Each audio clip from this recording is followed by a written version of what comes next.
আমি Mainul Hasan Nobel.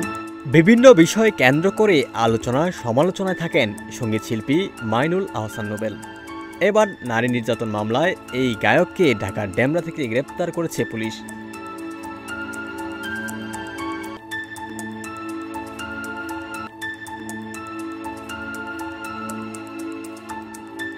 Nobel এক নারীকে গত 7 মাস ধরে একটি বাসায় আটকে রেখে ধর্ষণ ও নির্যাতন করছিলেন। জাতীয় জরুরি সেবা 999 নম্বরে কল পেয়ে বাসাটি থেকে নারীকে উদ্ধার করা হয়। পরে নোবেলকেও গ্রেপ্তার করে পুলিশ। গতকাল সোমবার রাতে রাজধানীর ডেমরা থেকে নোবেলকে গ্রেপ্তারের কথা জানায় পুলিশ।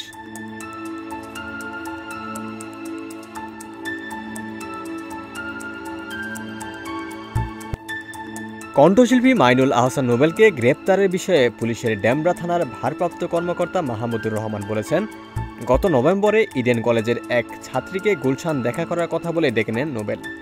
তাকে বিয়ের প্রলোভন দেখান। পরে 7 মাস ডেমরার একটি বাসায় তাকে আটকে রাখেন তিনি। এই সময় তিনি ছাত্রীকে নির্যাতন ও ধর্ষণ করেন।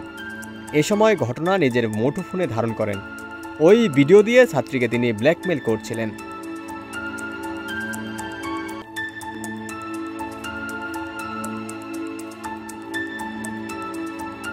সম্প্রতি নোবেল এক নারীকে সিঁড়ি দিয়ে টেনে নামাচ্ছেন এমন একটি ভিডিও সামাজিক যোগাযোগ মাধ্যমে ভাইরাল হয়।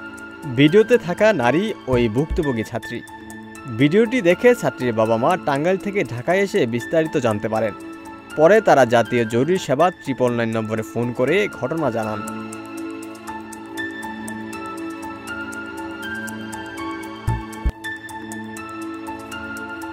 গতকাল রাত 10টার দিকে ডেমরার একটি বাসায় অভিযান চালিয়ে ওই ছাত্রীকে উদ্ধার করা হয়।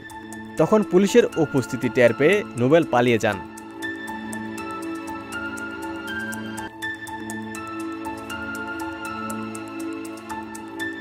পরে তথ্য প্রযুক্তির সহায়তায় গতকাল দিবাগত রাত 2টার দিকে নোবেলকে ডেমরা এলাকা থেকে গ্রেপ্তার করা হয় বলে জানান ওসি মাহমুদুর রহমান। তিনি বলেন, নোবেল সীমান্ত দিয়ে দেশের বাহিরে পালিয়ে যাওয়ার পরিকল্পনা করছিলেন।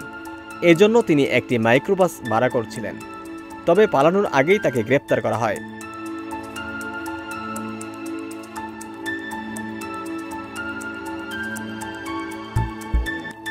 নোবেলের বিরুদ্ধে ধর্ষণ ও নারী নির্যাতনের অভিযোগে মামলা হয়েছে বলে জানান ওসি মাহমুদুর রহমান। তিনি বলেন, এছাড়া ধর্ষণের ভিডিও ধারণ করে ছাত্রীকে ব্ল্যাকমেল করার অভিযোগে নোবেলের বিরুদ্ধে পর্নোগ্রাফি আইনেও মামলা হয়েছে।